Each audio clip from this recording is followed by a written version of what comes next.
Hi ಎಲ್ರಿಗೂ ನಮಸ್ಕಾರ. ಯಾರೆಲ್ಲ ನನ್ನ ಚಾನಲ್ನ ನೋಡ್ತಾ ಇದ್ದೀರೋ ಅವರೆಲ್ಲ ನನ್ನ ಚಾನಲ್ಗೆ ಸಬ್ಸ್ಕ್ರೈಬ್ ಆಗಿ ಹಾಗೆ ಲೈಕ್ ಮಾಡಿ. ಬನ್ನಿ ಇವತ್ತಿನ ಹೊಸ ಸಂಚಿಕೆ ನೋಡೋಣ. ಮುದ್ದು ಸೊಸೆ ಸಂಚಿಕೆಯ ಶುರುವಿನಲ್ಲಿ ಮೇಘನ ಡ್ರೈವರ್ ಜೊತೆ ಬರಬೇಕಾದ್ರೆ ಮಂಡ್ಯದ ಬಗ್ಗೆ ಮಾತಾಡ್ತಾಳೆ. ನಮ್ಮ ಮಂಡ್ಯ ಊರು ಎಷ್ಟು ಚೆನ್ನಾಗೆಲ್ಲ ಸಕ್ಕರೆ ನಾಡು, ಹಾಗೆ ನಾಟಿ ಕೋಳಿ ಸಾರಿಗೆ ಎಲ್ಲ ಫೇಮಸ್ಸು ಅಂತ ಮಾತಾಡ್ಕೊಂಡು ಇರ್ತಾರೆ. ಮಂಡ್ಯದ ಅಂಬರೀಷ್ ಅವ್ರದ್ದು ಆರ್ಚ್ ಇರುತ್ತೆ, ಅದನ್ನು ನೋಡಿಕೊಂಡು ಎಲ್ಲ ಮಂಡ್ಯದ ಬಗ್ಗೆ ಮಾತಾಡ್ಕೊಂಡು ಮಂಡ್ಯ ಜನತೆ ಬಗ್ಗೆ ಎಲ್ಲ ಮಾತಾಡ್ಕೊಂಡು ಬರ್ತಾಳೆ.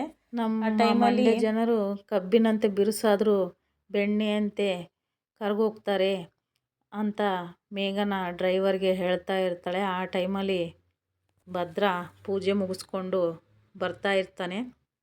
ಆವಾಗ ಮೇಘನ ಅಂತಾಳೆ, ಭದ್ರ ನಾನು ಸ್ಕೂಲಿಗೆ ಗೆಸ್ಟಾಗಿ ಹೋಗ್ತಾ ಇದ್ದೀನಿ ಅಂತ ಅವನಿಗೆ ಹೇಳ್ತಾಳೆ. ಮೇಘನ ಆಯ್ತಮ್ಮಿ ಸರಿ ಹುಷಾರಾಗಿ ಹೋಗ್ಬಿಟ್ಟು ಬಾ ಅಂತ ಹೇಳಿ ಮುಂದಕ್ಕೆ ಸಾಕ್ತಾನೆ. ಆ ಟೈಮಲ್ಲಿ ಹೊಲದಲ್ಲಿ ಮಗು ಅಳ್ತಾ ಇರುತ್ತೆ.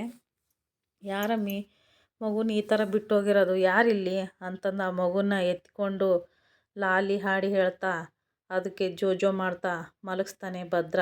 ಆ ಟೈಮಲ್ಲಿ ಅವ್ರ ಅಮ್ಮ ಬರ್ತಾರೆ. ಅವ್ರ ಅಮ್ಮ ಬಂದುಬಿಟ್ಟು ಮಗುನ ಎತ್ಕೊಂಡು, ಏನಮ್ಮಿ ಮಗುನ ಈ ಥರ ಬಿಟ್ಟೋಗ್ಬಿಟ್ಟಿದ್ಯಾ ಅಂತಾಗ ಅವಳು ಕೆಲಸ ಮಾಡ್ತಾ ಇದ್ದೆ ಅಂತ ಹೇಳಿ ಮಗುನ ಇಸ್ಕೊಂಡು ಜೋಲೀಲಿ ಹಾಕಿ ತೂಗ್ತಾಳೆ. ಭದ್ರಣ್ಣ ನೀವು ಹಾಡು ಹೇಳಿ ಮಲಗಿಸಿದ್ರೆ ನನ್ನ ಮಗ ಮಲ್ಕೊಂಬಿಡ್ತು ನೋಡು, ಹಾಗೆ ನೀವು ಮದುವೆ ಆಗಿ ಒಂದು ಪುಟ್ಟದಾಗ ಒಂದು ಕಂದಮ್ಮನ್ನ ಕೊಡಿ ಅಂತ ಹೇಳ್ತಾಳೆ. ಆ ಟೈಮಲ್ಲಿ ಭದ್ರ ಹೇಳ್ತಾನೆ, ಇಲ್ಲ ನಾನು ನಮ್ಮ ಅಪ್ಪನ MLA ಮಾಡಬೇಕು. ಇತ್ಲಾಗೆ ಭದ್ರ ಅವರಪ್ಪ ಒಬ್ಬನಿಗೆ ಹೊಡಿತಾ ಇರ್ತಾರೆ. ಆದರೂ ಎಷ್ಟು ಹೊರಟಲ್ವ ಮನುಷ್ಯ ಅಂತ ಡ್ರೈವರ್ ಕೇಳಿದಾಗ ಮೇಘನ ಅಂತಾಳೆ, ಇಲ್ಲ ಅವರು ಆ ಥರ ಇಲ್ಲ, ಒಳ್ಳೆ ಮನುಷ್ಯ ಅವರು ಕೆಟ್ಟದ್ದನ್ನು ಕಂಡ್ರೆ ದಂಡಿಸ್ತಾರೆ ಅಂತ. ಆವಾಗ ಭದ್ರ ಅವ್ರ ತಮ್ಮ ಹೇಳ್ತಾನೆ, ನೀನು ತಪ್ಪು ಮಾಡಿರೋದಕ್ಕೆ ಇದು ಮಾಡ್ತಾಯಿಲ್ಲ, ನೀನು ಜೂಜಲ್ಲಿ ಆಡಿರೋದಕ್ಕೆ ನಿನಗೆ ಹೊಡಿತಾ ಇರೋದು, ಒಳ್ಳೆ ಬುದ್ಧಿ ಕಲಿ ಅಂತ ಹೇಳ್ತಾರೆ. ಆ ಟೈಮಲ್ಲಿ ರಸ್ತೆಯಲ್ಲಿ ಬರ್ತಾ ಇರ್ಬೇಕಾದ್ರೆ ಒಂದು ಜೋಡಿ ಪ್ರೇಮಿನ ನೋಡ್ತಾರೆ. ಆವಾಗ ಅವ್ರ ಮಗಳು ನೆನಪಾಗ್ತಾರೆ. ಭದ್ರ ಅವ್ರ ಮಗಳು ಕಾಲೇಜಿಗೆ ಹೋಗಿ ಬರ್ತೀನಪ್ಪ ಅಂತ ಹೇಳಿ ಬರೋ ಟೈಮಲ್ಲಿ ಮದುವೆ ಮಾಡ್ಕೊಂಡು ಬಂದುಬಿಡ್ತಾಳೆ. ಅವ್ರ ಅಜ್ಜಿ ನೋಡಿ ಶಾಕ್ ಆಗಿಬಿಡ್ತಾಳೆ. ಕರಿತಾಳೆ ಮಗನ್ನ. ಆವಾಗ ಬಾ ನಾನು ಕಾಲೇಜಿಗೆ ಕಳಿಸ್ಬೇಡ, ನಿನ್ನ ಮಗಳಂದ್ರೆ ನೋಡ್ಕೊಂಬಾ ಇಲ್ಲಿ ಏನು ಮಾಡಿದ್ದಾಳೆ ಅಂತಂದು. ಆವಾಗ ಅವರಪ್ಪ ನೋಡಿ ಸಿಟ್ಟಿಗೇರಿ ಬಂದು ಅವಳ ಹತ್ರ ಬಂದು ಮತ್ತೆ ಮನೆ ಒಳಗಡೆ ಹೋಗಿ ಮಸ್ತ್ ತೊಗೊಂಬಂದು ಕಡಿಯೋದಕ್ಕೆ ಪ್ರಯತ್ನ ಪಡ್ತಾನೆ. ಆ ಟೈಮಲ್ಲಿ ಭದ್ರ ಬರ್ತಾನೆ. ಭದ್ರ ಬಂದು ಬಿಡಿಸ್ತಾನೆ. ಭದ್ರ ಈ ಮನೆ ಫಸ್ಟ್ ಇವಳನ್ನ ಆಚೆ ಹಾಕು, ಈ ಮನೇಲಿ ಯಾರೇ ವಯಸ್ಸಿಗೆ ಬಂದಿರೋ ಮಕ್ಕಳು ಕಾಲೇಜ್ಗೆ ಹೋಗೋ ಹಾಗಿಲ್ಲ ಅಂಥೇಳಿ ಹೇಳಿ ಹೋಗ್ಬಿಡ್ತಾನೆ. ಅದಕ್ಕೆ ಮಗಳು ನೋಡ್ಕೊತ ಅಳ್ಕೊಂತ ವಾಪಸ್ ಹೋಗ್ಬಿಡ್ತಾಳೆ. ಇಲ್ಲಿ ಮೇಘನ ಅವರು ಗೆಸ್ಟಾಗಿ ಸ್ಕೂಲ್ಗೆ ಬರ್ತಾರೆ. ಆ ಕಥೆಯ ನಾಯಕಿನಿಯೇ ವಿದ್ಯಾದ ಬಗ್ಗೆ ಸ್ವಲ್ಪ ಪರಿಚಯ ಮಾಡ್ತಾಳೆ. ಅವರಪ್ಪ ಇಸ್ಪಿಟಲ್ಲಿ ಜೂಜಲ್ಲಿ ಆಟ ಆಡಿಕೊಂಡು ಇರ್ತಾನೆ. ಅದ್ರಾಗೆ ಅವರಮ್ಮ ಸತಿ ಸಾವಿತ್ರಿ ಥರ ಅಂತ ಪರಿಚಯ ಮಾಡಿಕೊಡ್ತಾಳೆ.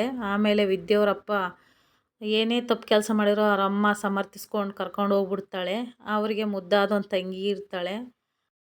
ತಂಗಿ ಅವರೆಲ್ಲ ಸೇರಿ ಸ್ಕೂಲಿಗೆ ಭಾಷಣಕ್ಕೆ ಹೋಗಿರ್ತಾರೆ, ತಾಯಿ ತಂಗಿ ಅವರೆಲ್ಲ. ಆಮೇಲೆ ಅವಳಿಗೆ ಆಸು ಭಾಷಣ ಬರುತ್ತೆ ಸ್ಪರ್ಧೆಯಲ್ಲಿ. ಅವಳಿಗೆ ಸ್ವತಂತ್ರ ಅನ್ನೋದು ಸಿಕ್ಕಿರುತ್ತೆ, ಸ್ವತಂತ್ರದ ಬಗ್ಗೆ ಭಾಷಣ ಮಾಡಬೇಕಾಗಿತ್ತು. ಆವಾಗ ಅವಳು ಹೇಳ್ತಾಳೆ ಸ್ಟೇಜ್ ಮೇಲೆ ಹೋಗ್ಬಿಟ್ಟು, ಸ್ವತಂತ್ರ ಅನ್ನೋದು 1947ರಲ್ಲಿ ಸಿಕ್ಕಿದೆ, ಮಧ್ಯರಾತ್ರಿಯಲ್ಲಿ ಹೆಣ್ಮಕ್ಳು ಓಡಾಡ್ಬೋದು ಅಂತ. ಈಗ ಮಧ್ಯಾಹ್ನ ಟೈಮಲ್ಲೇ ನಾವು ಹೆಣ್ಮಕ್ಳು ಹೋಗೋಕ್ಕಾಗಲ್ಲ, ಫಸ್ಟು ಬಸ್ಸಲ್ಲಿರುತ್ತೆ ಸೀಟು, ಆದರೆ ಮನೇಲಿರಲ್ಲ, ಏನಿಲ್ಲ, ನಮಗೆ ಸ್ವತಂತ್ರ ಅನ್ನೋದೇ ಇರಲ್ಲ.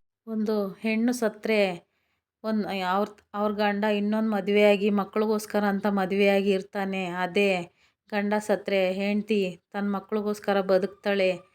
ನಾವು ಹೆಣ್ಮಕ್ಳು ಮುಂದೆ ಬರಬೇಕು, ಚೆನ್ನಾಗಿ ಹೆಸ್ರು ತರಬೇಕು ಅಂತ ಭಾಷಣದ ಬಗ್ಗೆ ಹೇಳ್ತಾ ಇರ್ತಾಳೆ. ಆಮೇಲೆ ಮೇಘನ ಅವಳನ್ನೇ ನೋಡ್ತಾ ಇರ್ತಾಳೆ. ಆ ಟೈಮ್ ಅವಳ ಭಾಷಣ ಕೇಳಿಕೊಂಡು ಇಲ್ಲೆಲ್ಲರೂ ಚಪ್ಪಾಳೆ ಹೊಡಿತಾ ಇರ್ತಾರೆ ಸ್ಕೂಲಲ್ಲಿ. ಕಡೆಗೆ ವೀರಭದ್ರ ಅವರಪ್ಪ ಕೂತ್ಕೊಂಡಿರ್ತಾರೆ. ಅವ್ರ ತಮ್ಮ ಕೈ ಕೊಟ್ಕೊಂಡು ನಿಂತಿರ್ತಾರೆ. ಅವ್ರ ಹೆಂಡತಿ ಇದ್ಬಿಟ್ಟು, ಇವ್ರು ಯಾವಾಗಲೂ ಎದುರು ಕೈ ಕಟ್ಕೊಂಡಿರೋದೈತಿ, ಏನಾರ ಮಾಡಿ ನಾನು ಬಿಡಿಸ್ಬೇಕು, ಇವ್ರ ಆಸ್ತಿ ಎಲ್ಲ ನಮ್ಮ ಪಾಲಿಗೆ ಮಾಡ್ಕೋಬೇಕು, ಇನ್ನೂ ಗುಲಾಮ ಥರ ಆಡ್ತಾರೆ, ಇವ್ರಿಗೆ ಬುದ್ಧಿನೇ ಇಲ್ಲ ಅಂತ ಯೋಚನೆ ಮಾಡ್ಕೊಂಡು ಮಾತಾಡ್ತಾ ಇರ್ತಾರೆ. ಆ ಟೈಮಲ್ಲಿ ಮಗನ ಹತ್ರಕ್ಕೆ ಹೋಗ್ತಾಳೆ. ಮಗ ಫೋನ್ ನೋಡ್ಕೊಂಡು ಕೂತಿರ್ತಾನೆ. ಅಲ್ಲೋ ಮಗ, ಮೊಬೈಲ್ ನೋಡ್ಕೊಂಡು ಕೂತಿದ್ಯಾ, ನಿನಗೆ ಗೊತ್ತಾಗಲ್ಲ, ನಿಮ್ಮಪ್ಪ ನೋಡ್ರೆ ನಿಮ್ಮ ದೊಡ್ಡಪ್ಪನ ಹತ್ರ ಕೈ ಚಾಚ್ಕೊಂಡು ಕೈ ಮುಕ್ಕೊಂಡು ಕೂತಿರ್ತಾನೆ. ಏನಾರ ಮಾಡಿ ನೀನು ಆಸ್ತಿ ಎಲ್ಲ ಗಿಟ್ಟಿಸ್ಕೋಬೇಕು ಅನ್ನೋದೇ ಇಲ್ಲಲ್ಲ ನಿನಗೆ ಅಂತ ಹೇಳ್ತಾಳೆ. ಈ ಕಡೆಗೆ ಮೇಘನ ಭಾಷಣ ಮಾಡ್ತಾ ಇರ್ತಾಳೆ. ಭಾಷಣ ಮಾಡ್ಬೇಕಾದ್ರೆ ಅವಳಿಗೆ ಆಸು ಭಾಷಣ ಸ್ಪರ್ಧೆಯಲ್ಲಿ ಸ್ವಾತಂತ್ರ್ಯದ ಬಗ್ಗೆ ಹೇಳಿರುವ ವಿದ್ಯಾಗೆ ಒಂದು ಪ್ರೈಸ್ ಸಿಗುತ್ತೆ. ವಿದ್ಯಾಗೆ ಫಸ್ಟ್ ಪ್ರೈಸ್ ಸಿಗುತ್ತೆ. ಅವಳು ಸ್ಟೇಜ್ ಮೇಲೆ ಹೋಗ್ತಾಳೆ. ಸ್ಟೇಜ್ ಮೇಲೆ ಹೋಗ್ಬೇಕಾದ್ರೆ ಅವ್ರ ಅಮ್ಮನ ಕರೀತಾಳೆ. ಬಾ ಅಮ್ಮ ಬಾ ಅಮ್ಮ ಅಂತ ಕರೀತಾಳೆ. ಅವಾಗ ಅವ್ರ ಅಮ್ಮ ಹೋಗ್ತಾಳೆ ಸ್ಟೇಜ್ ಮೇಲೆ. ಆ ಸ್ಟೇಜ್ ಮೇಲೆ ಒಂದು ಪ್ರಶಸ್ತಿ ತೊಗೋತಾಳೆ. ಅದನ್ನ ಅವಾರ್ಡ್ ತೊಗೊಂಡು ಮನೆಗೆ ಹೋಗ್ತಾಳೆ.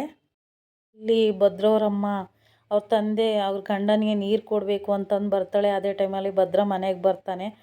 ಅವಾಗ ಹೇಳ್ತಾನೆ, ಭದ್ರಾಗೆ ಇನ್ನೊಂದು ಮದುವೆ ಮಾಡಬೇಕು ನಾವು ಅಂತಂದು. ಅವಾಗ ವಿವರಿಸಿ ಹೇಳಿದಾಗ ನೀನು ಮದುವೆ ಆಗಬೇಕಂದಾಗ ಅವನು ಹೇಳ್ತಾನೆ, ಇದಕ್ಕೂ ಒಪ್ಪೋದಿಲ್ಲ, ನನಗೆ ಮನಸ್ಸಲ್ಲಿ ನೋವಿದೆ, ನಾನು ಹೇಗೆ ಮದುವೆ ಆಗಲಿ ಅಂತ ಹೇಳಿಬಿಟ್ಟು ಹೋಗ್ಬಿಡ್ತಾನೆ.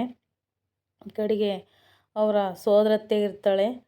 ಸೋದರತ್ತೆ ಮಗಳ ಹತ್ರ ಹೋಗ್ಬಿಟ್ಟು ವಿನಂತಿ ಅಂತ ಅಂದ್ಬಿಟ್ಟು ಅವಳ ಹತ್ರ ಹೋಗಿ, ನಿಮ್ಮ ಮಾವನ ಹತ್ರ ಚೆನ್ನಾಗಿರು ನೀನು, ನಿಮ್ಮ ಮಾವನ್ನ ಹೊಲಿಸ್ಕೊ ನೀನು, ನಿನಗೆ ಮದುವೆ ಮಾಡಿಕೊಡ್ತೀವಿ, ನಿಮ್ಮ ಮಾವನ ಹತ್ರ ಹೋದೆ ಅಂದರೆ ಮುಂದೆ ನಿಂತು ಮದುವೆ ಮಾಡ್ತಾರೆ, ನೀನು ಅವ್ರನ್ನ ಹಿಂದೆ ಹಿಂದೆ ಹೋಗು, ಮಾತಾಡ್ಸ್ಕೊಂಡು ಚೆನ್ನಾಗಿರು, ಅವ್ರ ಜೊತೆ ಚೆನ್ನಾಗಿ ಪಳಗು ಅಂತ ಹೇಳ್ಕೊಡ್ತಾಳೆ. ಅವಾಗಿದ್ಬಿಟ್ಟು ಮಗಳು, ಹೌದಾ ಅಮ್ಮ, ಸರಿ ಅಮ್ಮ, ನನಗೆ ಮದುವೆ ಮಾಡ್ತಾರಲ್ಲ ನಿಜವಾಗ್ಲೂ ಹೇಳು ಅಂತ ಹೇಳ್ತಾಳೆ. ಹ್ಞೂನಮ್ಮ, ಏನೇ ಆಗಿರಲಿ ನಾವು ಮದುವೆ ಮಾಡೋಣ ಅಂತ ಹೇಳ್ತಾಳೆ. ಇತ್ತ ಕಡೆಗೆ ಪ್ರೈಸ್ ತಗೊಂಡು ವಿದ್ಯಾ ಅವ್ರ ಮನೆಗೆ ಹೋಗ್ತಾಳೆ. ಅವ್ರ ಅಜ್ಜಿಗೆ ತೋರಿಸ್ತಾಳೆ. ಅವ್ರ ಅಜ್ಜಿ, ಇವೆಲ್ಲ ಏನಕ್ಕೆ ಹೆಣ್ಮಕ್ಳಿಗೆ, ನೀನು ಮದುವೆ ಮಾಡಿಕೊಂಡು ಗಂಡನ ಮನೆಗೆ ಹೋಗಿ ಇವೆಲ್ಲ ಬೇಕಾಗಿಲ್ಲ ಅಂತ ಹೇಳ್ತಾಳೆ. ಇಲ್ಲಿಗೆ ಈ ಸಂಚಿಕೆ ಮುಗಿಯುತ್ತೆ.